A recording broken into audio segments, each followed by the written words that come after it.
السلام علیکم ورحمۃ اللہ وبرکاتہ۔ بسم اللہ الرحمن الرحیم۔ سید احمد شہید رحمۃ اللہ تعالی۔ دوستو، سید احمد شہید 28 نومبر 1876 کو رائے بریلی میں پیدا ہوئے۔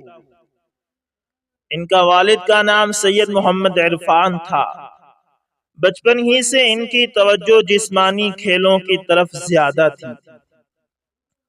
عمر بھر صبح کی ورزش ان کا معمول رہی۔ مسلسل 3 گھنٹے ڈنڈ پیلتے اور مگدر بلاتے۔ انہوں نے تیراکی میں بھی مہارت حاصل کی۔ پانی کے بہاؤ کے خلاف تیرنے کا بہت شوق تھا۔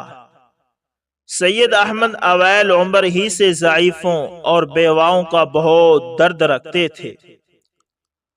صبح و شام اپنے آس پڑوس کے غرباء کے ہاں جاتے، انہیں لکڑی اور سودا لا کر دیتے اور ان کے لیے کنویں سے پانی بھر کر لاتے۔ سید احمد شہید رحمت اللہ تعالی کو ذکر الہی اور عبادت سے بھی خاص لگاؤ تھا۔ آپ نے چند ہم وطنوں کے ساتھ ملازمت کی تلاش میں لکھنؤ گئے۔ ملازمتیں دوستوں کو دلوا دیں اور خود دہلی پہنچ گئے، جہاں پر شاہ ولی اللہ محدث دہلوی رحمت اللہ تعالی کے بڑے بیٹے شاہ عبدالعزیز رحمت اللہ تعالی کی بیعت کی اور چھوٹے بیٹے شاہ عبدالقادر رحمت اللہ تعالی سے استفادہ بھی کیا۔ 1809 میں یہ راجپوتانہ کے نواب امیر خان کے پاس آئے۔ وسطی ہندوستان کے اس حاکم کے پاس ایک منظم فوج اور بھاری توپ خانہ تھا۔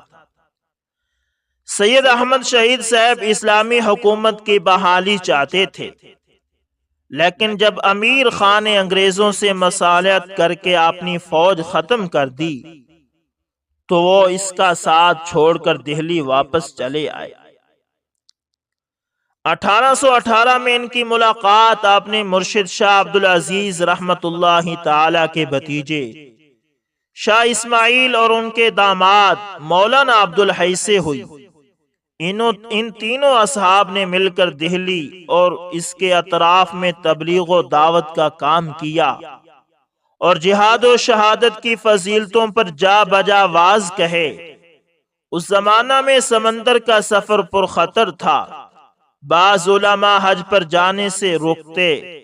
جب گڑھ یوپی کے مولوی یار علی نے فتویٰ دیا کہ اب سفر حج کرنا حرام ہے تو سید احمد شہید نے اعلان کیا، میں حج پر جا رہا ہوں، جو مسلمان میرے ساتھ جانا چاہتا ہے میں اس سے خرچ کا مطالبہ نہ کروں گا۔ 400 آدمیوں کے ساتھ وہ رائے بریلی سے چلے، کلکتہ کی بندرگاہ سے روانہ ہوئے تو ان کے ساتھ جانے والے عازمین کی تعداد 753 ہو چکی تھی۔ ان سب کے قیام و طعام اور واپسی کے اخراجات سید صاحب نے خود برداشت کرے۔ ان کے اس سفر میں ہزاروں غیر مسلم ان کے ہاتھوں نعمت اسلام سے سرفراز ہوئے۔ اس زمانہ میں ہندوستان کے بڑے حصے پر انگریزوں کا قبضہ ہو چکا تھا، جبکہ پنجاب میں سکھوں کی حکومت تھی۔ سکھ حکمرانوں نے مسلمانوں کا جینا دوبر کیا ہوا تھا۔ وہ مسلمانوں کے کھیت تباہ کر دیتے اور مسجدوں کو جلا دیتے۔ ہمسایہ ملک افغانستان میں اقتدار کی جنگ جاری تھی۔ اس کی سرحد پر واقع پشاور میں کوئی منظم فوج نہ تھی۔ سکھ راجہ رنجیت سنگھ نے موقع سے فائدہ اٹھاتے ہوئے پشاور پر بھی قبضہ کر لیا۔ ان حالات میں سید احمد شہید رحمت اللہ تعالی نے ہندوستان کو خیر آباد کہا۔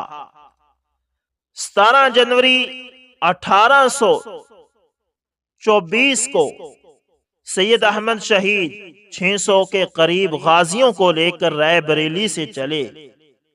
گوالیار، اجمیر، حیدرآباد، سندھ، شکارپور، بولان اور کوئٹہ کے راستے سے ہوتے ہوئے قندھار پہنچے۔ پھر براستہ غزنی کابل، جلال آباد، پشاور، نوشہرہ آئے۔ انہوں نے کابل میں 45 روز صرف اس غرض سے قیام کیا کہ وہاں کے امیر دوست محمد خان اور اس کے بھائیوں کے بیچ اختلافات ختم کرا دیں، لیکن کامیابی حاصل نہ ہو سکی۔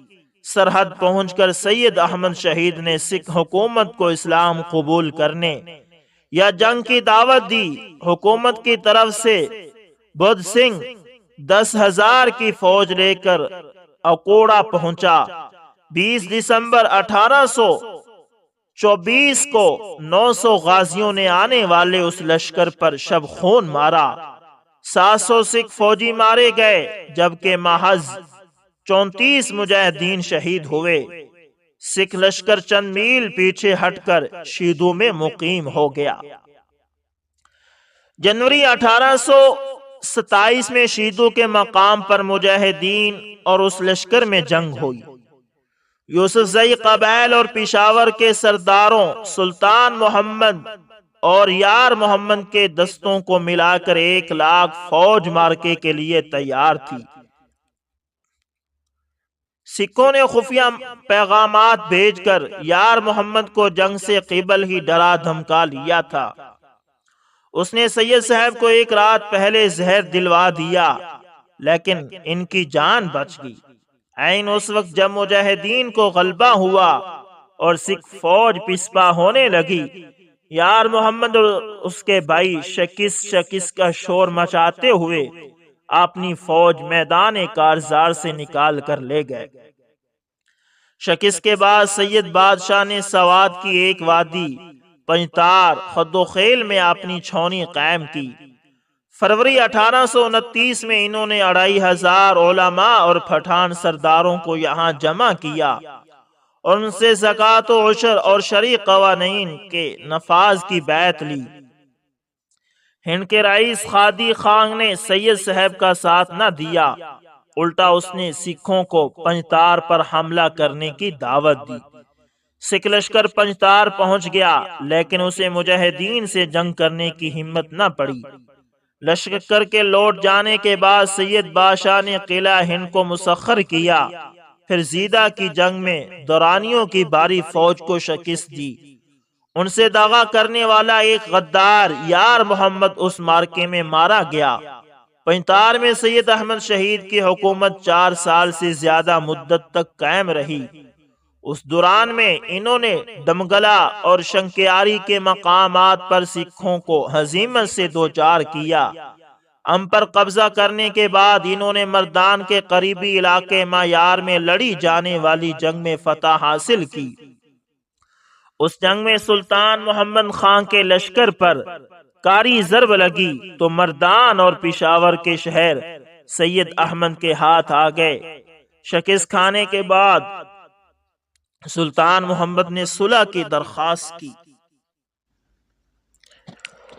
اس نے شرعی نظام جاری کرنے اور جہاد میں مدد کرنے کا وعدہ کیا تو سید صاحب نے پشاور اسے واپس سونپ دیا۔ ایک آزمائے ہوئے بدعہد شخص پر اعتماد کر لینا ایسا فیصلہ تھا جس سے کوئی شخص خوش نہ تھا۔ سید صاحب کے قریبی ساتھی شاہ اسماعیل کا دل بھی نہ مانتا تھا۔ سید صاحب کا اصرار تھا، ہمارا دین بندے کی توبہ قبول کرتا ہے اور اس کے عہد و پیمان کو رد نہیں کرتا۔ جب سلطان محمد خان وعدہ کر رہا ہے کہ اب وہ عہد شکنی نہ کرے گا اور ماضی کی غلطیاں نہیں دہرائے گا تو کوئی وجہ نہیں ہم اس پر اعتبار نہ کریں۔ اس وقت پشاور سے لے کر اٹک تک اور اٹک سے ام تک کا پورا علاقہ سید صاحب کی زیر نگی تھا۔ سکھ ان سے اس قدر مرعوب ہو چکے تھے کہ صلح کی صورت میں اٹک کے اس پار ان کی عملداری اور حکومت ماننے کو تیار تھے۔ سید صاحب نے جواب دیا، ایک علاقہ یا جاگیر ہتھیانا ان کا مقصد نہیں، یہ تو پورے ہندوستان میں اسلامی حکومت بحال کر کے شریعت نافذ کرانا چاہتے ہیں۔ ہونی ہو کر رہتی ہے 1830 کی سردیوں میں سلطان محمد خان نے پشاور میں سید صاحب کے متعین کردہ قاضی القضاء مولوی مظہر علی عظیم آبادی اور دوسرے عاملین عشر و زکوٰۃ کو شہید کر دیا۔ اس نے سما کے علاقے میں خط بھیجنے کے سید احمد رحمت اللہ تعالی بدعقیدہ ہیں، فلاں فلاں عالم نے ان کے قتل کا فتویٰ دیا ہے۔ اس کی تحریک اور سازش سے دیہاتیوں میں بکھرے ہوئے 200 کے قریب عاملین اور غازیوں کو شہید کر دیا گیا۔ صرف امب اور پنجتار کے محفوظ مقامات تک پہنچ جانے والے غازی زندہ بچ سکے۔ سید احمد شہید رحمت اللہ تعالی دورانیوں اور دوسرے قوانین کی بدعہدیوں سے تنگ آ چکے تھے۔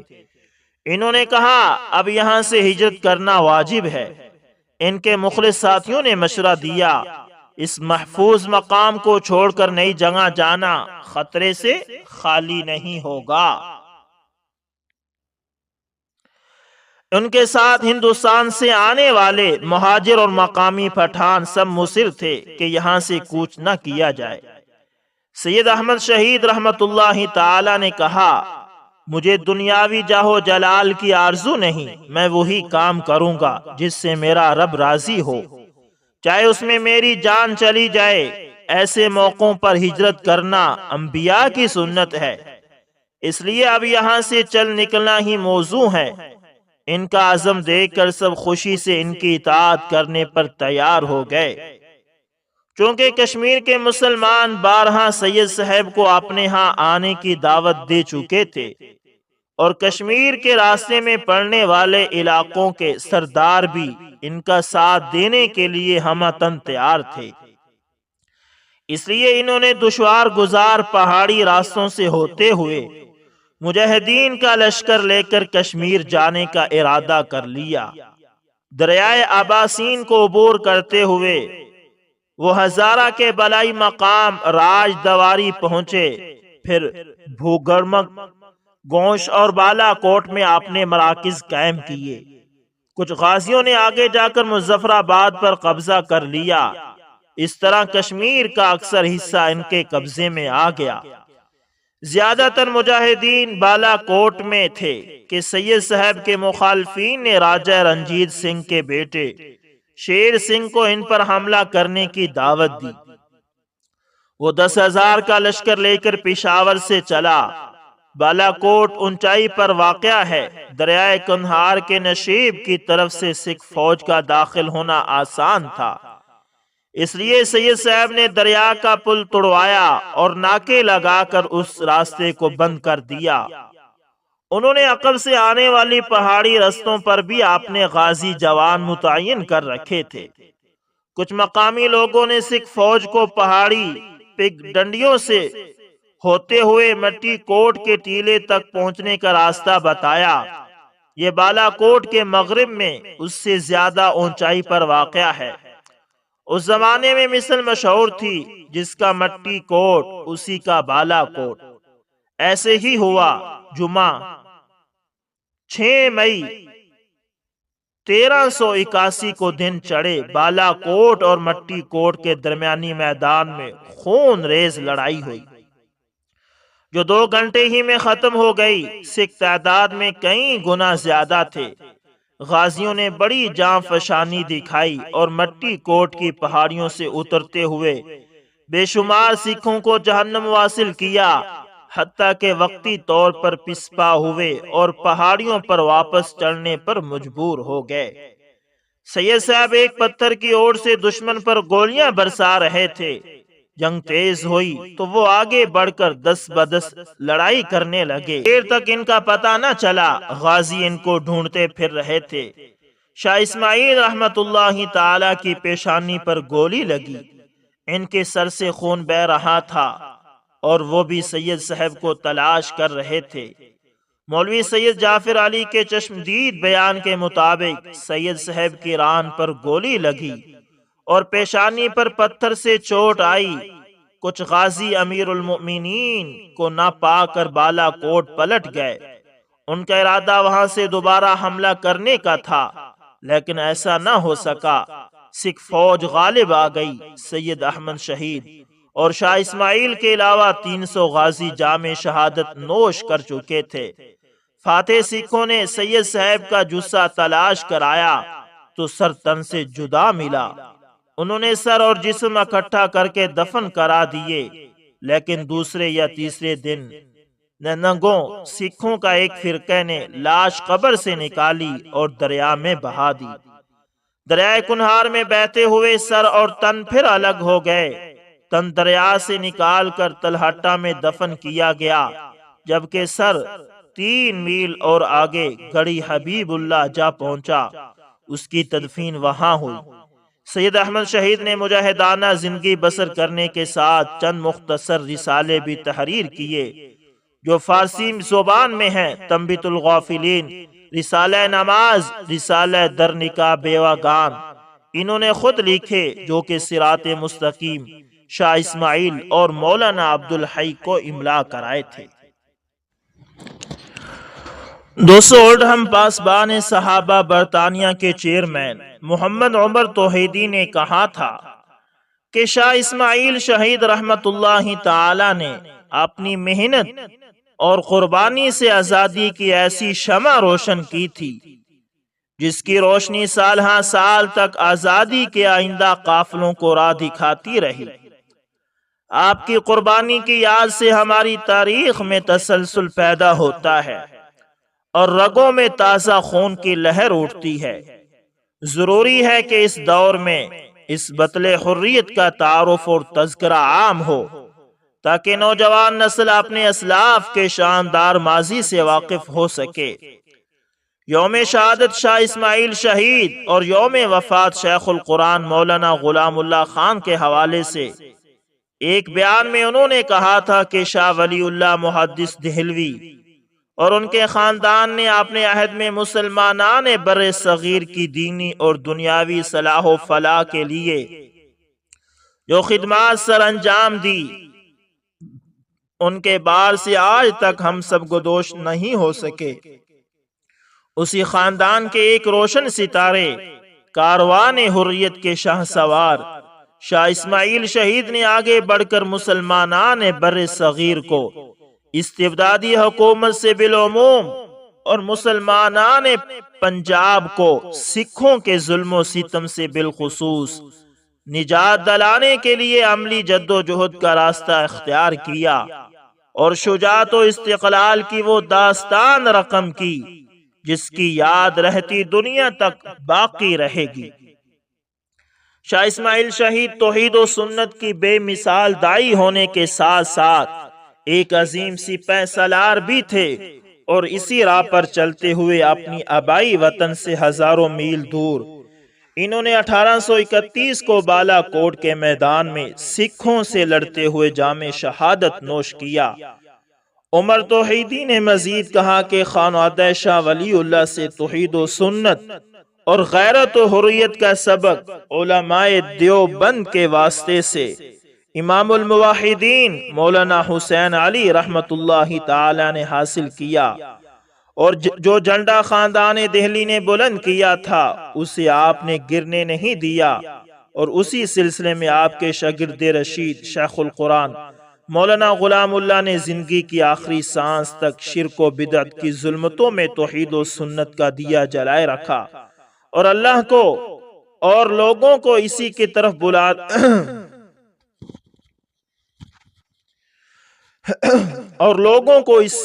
طرف بلاتے رہے۔ آپ رحمت اللہ تعالی شرک و بدعت کی تردید میں تا حیات شمشیر بے نیام رہے، اور عزیمت کے اس راستے میں قید و بند، ضلع بدری اور قاتلانہ حملے سمیت تمام مصائب کو خندہ پیشانی سے برداشت کیا۔ تو دوستو، یہ تھے حضرت شاہ اسماعیل شہید رحمت اللہ تعالی،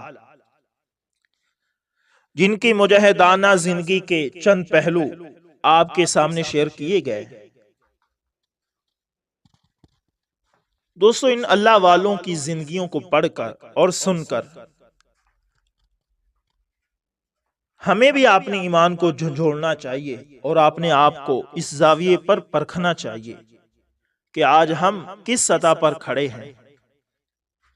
کیا ہم بھی دین کے لیے کچھ کر رہے ہیں یا نہیں؟ دوستو، آج جو ہم تک دین پہنچا ہے، صحیح سلامت پہنچا ہے، اس کے لیے ہمارے بڑوں نے بڑی بڑی قربانیاں دی ہیں۔ انہوں نے اپنا آپ، گھر اور سب کچھ دین اسلام کے لیے قربان کیا، تو آج دین ہم تک پہنچا۔ اگر آج ہم دین کی حفاظت کے لیے کوئی اقدام نہیں کریں گے تو اللہ معاف کرے، ہماری آنے والی نسلیں بہت خطرے میں ہیں۔ ہمارے بڑوں نے قربانی دی تو ان کی نسلوں میں دین آیا، اور آج اگر ہم قربانی نہیں دیں گے تو ہماری نسلوں میں نہیں آئے گا۔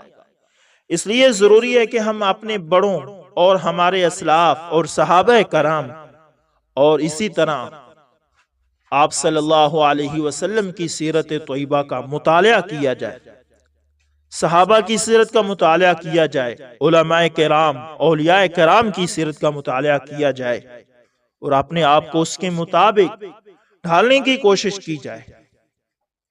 تو دوستو، آج اگر ہم سیرت صحابہ اور اسی طرح اولیاء کرام کی سیرت کو پڑھیں گے یا سنیں گے تو اس سے ہمارا ایمان تازہ ہوگا اور عمل کرنے میں آسانی ہوگی۔ تو دوستو، آپ لوگوں سے گزارش ہے کہ آپ سیرت کا مطالعہ اور سیرت صحابہ اور اولیاء کرام کی زندگیوں کا مطالعہ لازمی کریں اور اپنے بچوں کو بھی کروائیں، تاکہ ہمارے اندر بھی دین کی فکر اور ہمارا ایمان بھی تازہ ہو۔ دوستو، امید کرتا ہوں ویڈیو اچھی لگی ہوگی، پسند آئے تو لائک شیئر کومنٹ لازمی کریں، اور اگر آپ ہمارے چینل AS انفارمیشن TV پر رہے ہیں تو اس کو بھی لازمی سبسکرائب کریں، اور ساتھ میں بیل کے نشان کو دبانا نہ بھولیے گا تاکہ ہر نئی ویڈیو کا نوٹیفیکیشن آپ تک پہنچتا رہے۔ دوستو، ملتے ہیں کسی نیکسٹ اچھی سی ویڈیو کے اندر، تب تک کے لیے اللہ حافظ، جزاکم اللہ خیر۔